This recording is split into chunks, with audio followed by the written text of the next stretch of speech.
Hey guys, welcome to another episode of the Duck Chronicles. This looks kind of funny, doesn't it? We got heat lamps on a little baby chair, got moving blankets wrapped around the duck tractor. The duck tractor is now tractoring the ducks on concrete. Now why would we do that? There's why. There's pretty much not a spot on my property, certainly nowhere where they're easy to take care of, that's not actually sitting in a couple inches of water. And we're expecting more. How much more?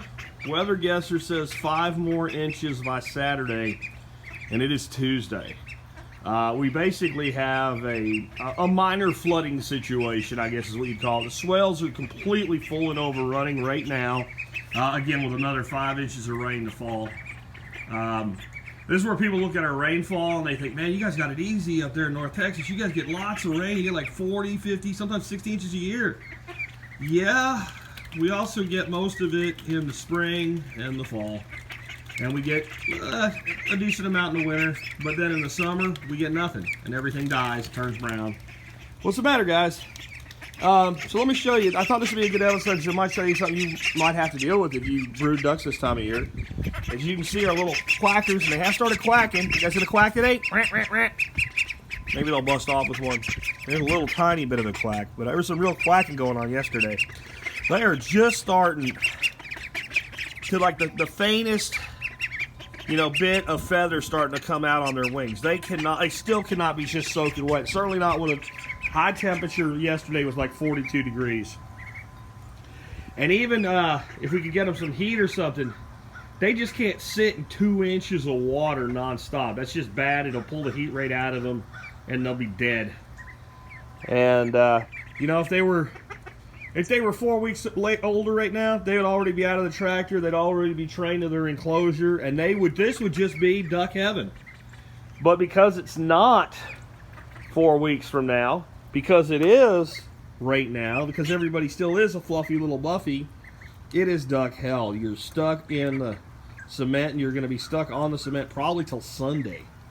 Sorry, guys. It's better than being in the box inside, though, isn't it? Now, I don't want too much water here, so they're back to having just little feeders for water, and that means I'm having to fill them up about 5 or 6 times a day to make sure they stay hydrated. And I'm not worried about it getting some on the ground because, it is, get that in there for it. It is concrete. They can be wet. They got a nice warm spot.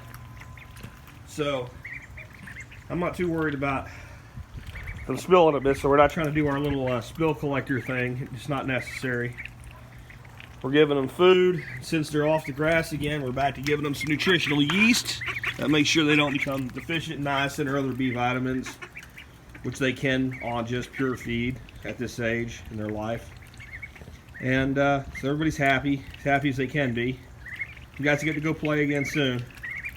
But this is something to think about. If you're going to brood either early spring or fall, where you might have some weather like this, and you don't, if you're my school of thought, which is ducks do not belong in a brooder at 4 weeks of age. They just don't. I mean, you need a brooder at least as big as this box.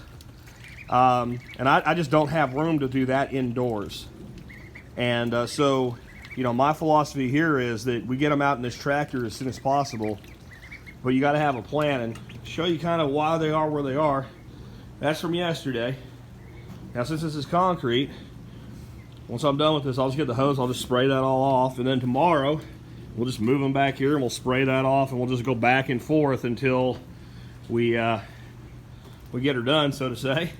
But you can see how the wind's bringing the rain in right to about there. So that's why I put them that far in. So they got all this hard cover. And another thing you have to worry about is wind. So I took these moving blankets, and of course that's the top. That just flips over. And I have it basically 3 sides covered with moving blankets all day and all night long. And then I got their heat here. And last night I took that cushion off that chair over there, that Pop-Son chair, and I kind of pushed it up against here to kind of really hold it in for them, hold the heat in. And everybody seems fine, I'm sure they would prefer to be out and about, but just can't do it yet, guys.